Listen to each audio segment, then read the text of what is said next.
I'm here with Jake with Hike 734. We have just done the Firebrand Pass Trail.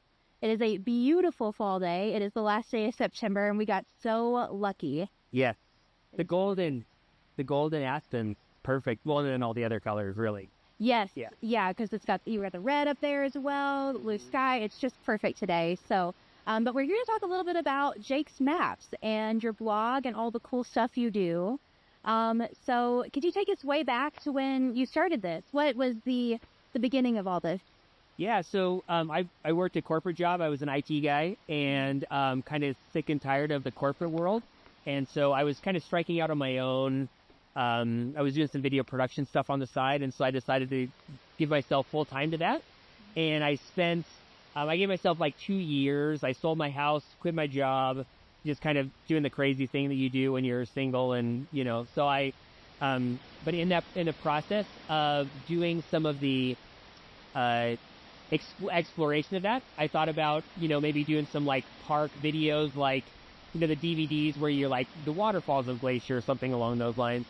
And I started thinking about all the trails that were in the park and ones that I was excited to go visit. And then I started wondering, like, I wonder how many miles of trail there are. I wonder if anybody's ever hiked them all. And so that became my project. I found out that there's about 734 miles of trail. It's a little bit of a fungible number, but that's the number that came up on my computer based upon park data that I'd gotten. Yeah. And so I decided to try and be the first person to do it all in one summer, which I did in 2011. And but I always had kind of an eye entrepreneurially to see like what is on the other side of this, whether it was like a book or speaking or whatever kind of a thing. And ultimately, when I was all done and I had, so that would be in 2012, I was kind of editing all my footage, and I had read a bunch of entrepreneurial books. Mm-hmm. And so I was really like listening to what people were asking me. And when we were I got married in 2012, and when we went to Maui for our honeymoon, and on the road to Hana, which is the scenic drive on the north shore of Maui, we had gotten a couple of different sorts of resources. We had the Maui Revealed, and then like this little mile marker thing that we got from the hotel resort that we were staying in. And ultimately that those two things together gave me the idea to create a driving guide for going to the Sun Road. Mm-hmm. But I was experiencing it as a tourist that way. What I realized was, like, I really wanted somebody who had driven it, who was an expert at it, and said, you know what, here's a strategy to like be successful on the road to Hana. Yeah. And I was like, well, I have that for going to the Sun Road. And so, because anytime anybody would email me and say like, oh, I'm going to go to Glacier and I'm going to drive going to the Sun Road, I'm like, well, I have some thoughts, like getting to Logan Pass and just not stopping along McDonald Creek, but doing that later on in the evening and all that kind of stuff. So I basically put all of that, thoughts of these different things together. And that's when I created my driving guide, my Going to the Sun Road driving guide. And so then I came out with that in 2013. Mm-hmm. And then my next pivot was going to create one in 2014, which was my day hiking map. And then that one did really well. And in that process, I, taught myself how to make topographical maps and that kind of stuff. And so then, but I was really, I wasn't creating a product looking for a market. I was trying to scratch an itch that already existed. Yeah. And I feel like that's what ended up really resonating with a lot of people. And that was that I was trying to answer the question, where should I hike today? Because so many people come to the park and they may have like looked on TikTok or Instagram or whatever of like the top 5 hikes to do. But sometimes when you get to the park, there's like the Highline's closed because of snow, or a bear closes this trail or whatever. Now all of a sudden you're like, well, I can't do Iceberg. I can't do the Highline. I can't do Grinnell. Like, now what do I do? Or they go to the parking lot or parking, and there's nowhere to park. And now it's like, okay, so my map has really helped people with that. And by using my recommendation, because I sourced the hikes in the list that I recommend somebody to do, kind of for your best bang for your buck. And anyways, I'm super, super happy that it's resonated with so many people. And so a lot of people like refer it on Facebook or blogs or whatever. And so like, it's like definitely humbling because, you try to come out with something like you put your heart and soul and you try to come out with that. And anyways, so it's resonated with people. And since then I've done a bunch of other parks. Yeah, which we'll talk about in a second because I'm curious about those too.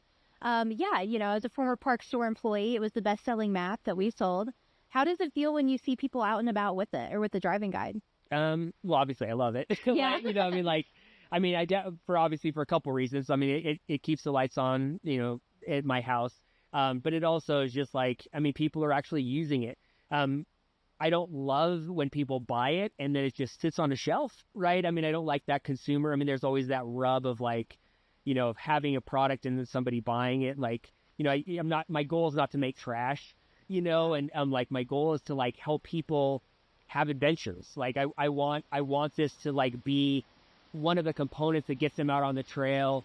I hope that my blogs cause people to see the park differently, right? Like to not just go, I'm looking for bears, or wow, that's a, obviously the bears and the moose and the views like are always, those are like gimmies. Like you go out there and the awe is there. But I hope that like my product helps people get out into like maybe another trail that they wouldn't have tried, obviously. Mm-hmm. And then I hope the blogs and other things that I do like on social media, like it helps people like notice things, right? Notice the flowers, notice the birds, notice the colors. Like I hope that like to foster that sort of a thing. Yeah. Instead of just like, just ticking stuff off or just going and like capturing it, sharing it and moving on to the next thing, but just to like appreciate it a little bit more. Yeah, definitely. That's one thing I learned about you today while we were hiking is that you like to stop and take it in, Yeah. Yeah, it's not just about point A and point B. It's like, let's look at this. Let's look at the birds. Right. Which I love. It's so fun. So was it cool to be able to kind of like embed your own like hiking ethos into the map like that? Yeah, I mean, into whatever degree you can. I mean, that's one of the things that when like you see that where people are like, if they're stuck artistically, right, is to go ahead and like restrict yourself. Oftentimes the worst thing is just a big blank canvas. So if you just say like you can only use 2 colors of a certain medium or whatever, like you have to draw like a bird or whatever, like that's sometimes when you get the most creative is making it more restrictive. It seems counterintuitive. Yeah. And I think that was one of the blessings of a map medium as opposed to a book, because a book you can just add 20 more pages. But with a map, like I only have so much real estate. So I guess that's kind of the downside though, is that if you're looking for a good natural history part of it, and I feel like that's the adjunct of my video blogs is you get to, and you're like, as like if you hike with me, I'm pointing that stuff out. Like we saw that bear tree, right? Where that rub tree where you can see the bears rubbing against it, or you can see it's like, okay, well, how do I know that's a spruce grouse? But I spent a lot of time just like going, what is that? Like, how do I know that that's a spruce grouse? Or like, just like, how do I know what flower that is? And so it takes a lot of time of just getting it out there and doing that. But I noticed it, and and that is obviously that's curious. So that's interesting, or I've never seen that before. It's always, that's the thing that I'm always looking for sure. Totally. I want to know a little bit more about the summer that you did all of the hikes in Glacier. Okay. What was that like? Were you just kind of going constantly, or? Yeah, big projects are funny, like, because since then I've like built a house and I've done the map.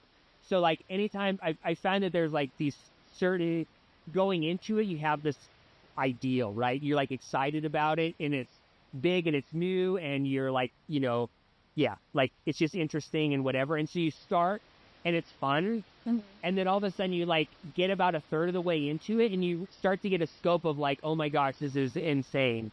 And that year was a big snow year. And so I couldn't just hike every single day. I was waiting for things to kind of melt out. Mm-hmm. And so I was able to like hike and video it and then come home and I would have a few days to like edit the blog and I'd post it. And my theme was kind of like, come hike with me. Both some people did come physically, but a lot of it was like virtual. It was like, hey, come along, it's kind of, which is, a lot of I do with the blogs even now. But as I started going on, one of the things I recognized was my content would be sort of evergreen because I was kind of like almost creating like a library of the park in a way. And so I switched to being like day one, here's where I'm hiking, to more of like this is what this trail's like, or this is what this is. So So that kind of switch, if you watch them all in order, you definitely see like a very, kind of like a change in that. I also spent less time of just me talking. It was more about what I was filming. But yeah, I mean, I think that there was always this thing in the back of my mind of like, what happens if fires start? What happens if I get hurt? What happens if we get early snowfall? Like, there was always this thing of like, I mean, nobody really cares about a guy who hiked like 90% of the trails, like I really did need to do it all in one summer. So like there was that pressure, and I'm like, what happens if it doesn't work? That those sorts of doubts come in, your mind. Like if I only do it part way, like, is this all for naught kind of a thing? So anyway, but all that, so like, but I also did get stronger, and then as it, you kind of get over that like hump, mentally, and you just kind of get into a rhythm. And so by the end, I was hiking like, 7 to 14 days straight would not be uncommon. And it was not like, I mean, some of it would be like a 7-day trip, like a backpacking trip. But a lot of it was like an overnighter, and then a couple of day trips, and then I would have a day or two off, and then I would just, go back into it and stuff. So yeah. And so by the end, like when you start, I really started feeling like, I think this is actually going to happen. Like all of the inertia of the project was very helpful at that point. But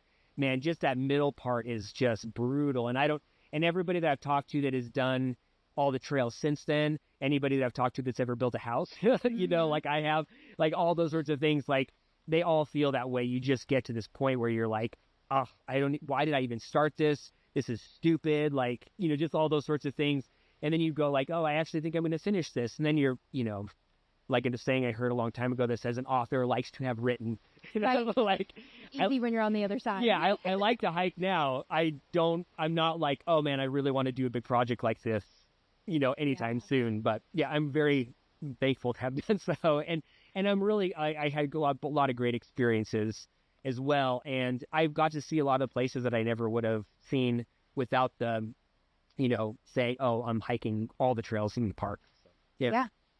And now you've done that in other parks, or you've created maps for other parks. That's correct. Yes. Yeah. You haven't done all the trails in every park. That'd be kind of crazy. No. Yeah. And we talked about that earlier. So yeah, my once I came out with my day hike map for Glacier, I pivoted to do other parks.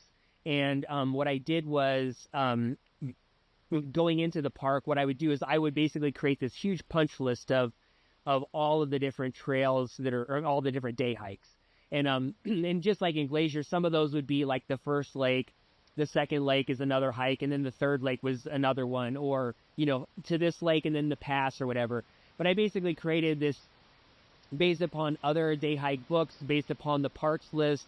And then I would just look at the map and go, there's nobody talking about this trail in the southern end of the park to this lake.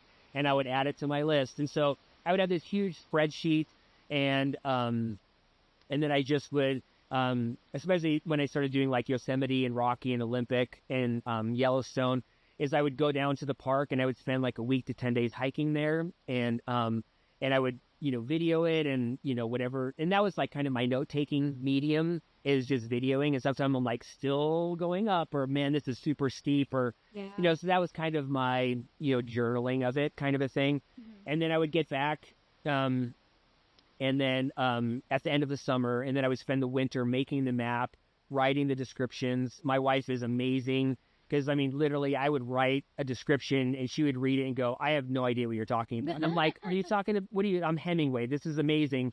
And then I would read it, and I'm like, I don't know what I was talking about either. Let me reread this. I need to start over on this one. Or, so she provided tons of great feedback, and my wife is definitely the unsung hero of Hike 734. Shout out to Kristen. Yeah. I mean, like, from everything from like, she was paying the bills while I was working on my maps. And so that enabled me to like really build the business in like a solid, slow way to kind of build the bricks for it. And, travel around to like get it in stores and make phone calls and do all the kind of stuff that is required and for a business. And then, so now, Hike 734 is our primary business, which is amazing. And she's done so much like editing, and now she hikes a lot with me and stuff. And she just brings that element, from the perspective of a female and stuff. And she's also done like a lot of hiking training programs and just a lot of that stuff. But yeah, she definitely, in making the maps and the writing, if you think the writing is decent or better, it's because she took my rough descriptions and has turned them into actually like, something that you can understand. We need an in-house editor. We always need editing. Everybody needs an editor. Yeah. Anybody who doesn't think they need an editor is putting out a subpar product. Yeah. You need more eyes on it for sure. Yeah. Oh, cool. You got this list of hikes for the park. It's what you recommend for people visiting here, but what's your favorite hike? Right. Well, a couple of things. I mean, I do get that question often, and in my first hike, I'll say this just to cross the T, dot the I. It's probably Dawson Pittamakan, going through Pittamakan first. Although Grinnell Glacier, it's really busy, but that is super special because the chance of being able to go to a glacier and being able to see the animals. But a better, like I feel like a more honest answer to that is, I look for moments, right? And I know that sounds a little cliche, but I really, for me, it's about like being on a trail and like seeing something great, whether that's an animal or whether that's seeing. I mean, we were doing a loon survey with Citizen Science the other day, and we saw the other day being earlier this spring, and I've never seen so many calypso orchids in my life. I mean, it was hundreds of calypso orchids like throughout the entire hike, and so like that sticks out to me, right? Like, was the hike itself, like, was the trail great? Like, it was all right, like we didn't see loons, and we were doing a loon survey, so that was disappointing. I guess we saw one loon, but it was not on a nest, and like none of that stuff was like, but the calypso orchids. Yeah, they were amazing. And so, I mean, I was hiking on them in a trail like along Muir Creek, and nobody even knows where that is, the kind of a thing. And I saw 3 wolves, and this was during my project. Would I recommend that hike? Was it my favorite hike? No, but I can tell you that was an incredible experience. And so, and then the other one, and I answered it this way when I was with a bunch of talking to a bunch of young people. I think they were middle schoolers, but it was the other part is making sure that you're aligning with the people that you're with on your goals. Yeah. Is this a fitness hike? Or is this a destination hike? Like, are we trying to get to the lake? Is this a photography? Is it a birding hike? Because you can have the greatest like trail and the greatest whatever, but if you're not aligned, you're like pulling people along or pushing people, like it can be. So I think that those things are important. Is like, what is the point of this hike or the purpose of this hike? Like, what are we trying to accomplish? Yeah. If people are aligned that way, and then it's just really just the best experience. So yeah. And I think that like my ranking, the sorting of my rank, I try to put trails at the top where it increases the chances of something like the waterfall is there and it's amazing, or a good chance to see animals, or that like better views or that kind of stuff. But within that, like you could honestly go in any of the national parks on any of the trails, and if you're looking, you're probably going to have an incredible experience. Sometimes though, you have to look a little harder. Yeah, definitely. So you mentioned Kristen does a little bit of the fitness stuff, and she's done a lot with Hike 734. Could you just talk a little bit about all the stuff she's involved with? Yeah, I mean, it really, so I actually met Kristen right before I started hiking the project. And so she met me right at the very beginning of all that. And we, and so like, I definitely think just even from a support standpoint, like logistically, but also like, well, and food, because she's an amazing cook. But also just like emotionally, it was really, a lot of the project, like there was definitely some times where it's just, you just feel overwhelmed and whatever else and stuff. So, it was really great to have her help me through that kind of stuff. Whenever you do those kinds of projects, having somebody help you, is just, it's great. And then, but then afterwards, like, and then we got married, a little over a year later. And just having her, she worked at the hospital, and she and it allowed me to kind of figure out like what the business model was of Hike 734. So that was critical. And so that enabled me to like really create the map and like kind of figure out what the product was. And then of course, just along the way, her editing, and then there was just a lot of the the editing was probably one of the biggest one, but just bouncing off ideas and just helping refine it. So, while I had the impetus while I had the idea of the map and that kind of stuff, just yeah, just having somebody else to, bounce off the ideas. And like I said, just she would take, like, I would write something terrible and think it was amazing, and she would read it and I'm like, I have no idea what you're even talking about. And I'd Yeah. like stop and I like read it. I'm like, you're right, this is, and intelligible. And then I would rewrite it and stuff. And yeah, so she was able to edit it and turn it into something that was, yeah, actually made sense and is useful to people. So, what does your business look like today? What are like some of your goals for the future? What's going on with Tyke 734 these days? Yeah. So right now so just this year I updated my driving guide. I got some feedback from one of my customers that said, this is actually really handy when you're on a bike.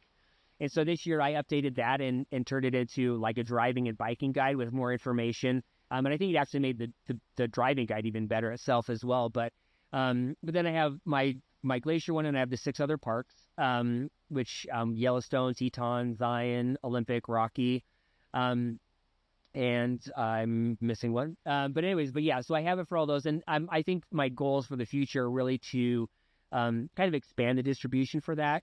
I sell a lot of maps, both through my website and through Amazon, and then just through all the different stores.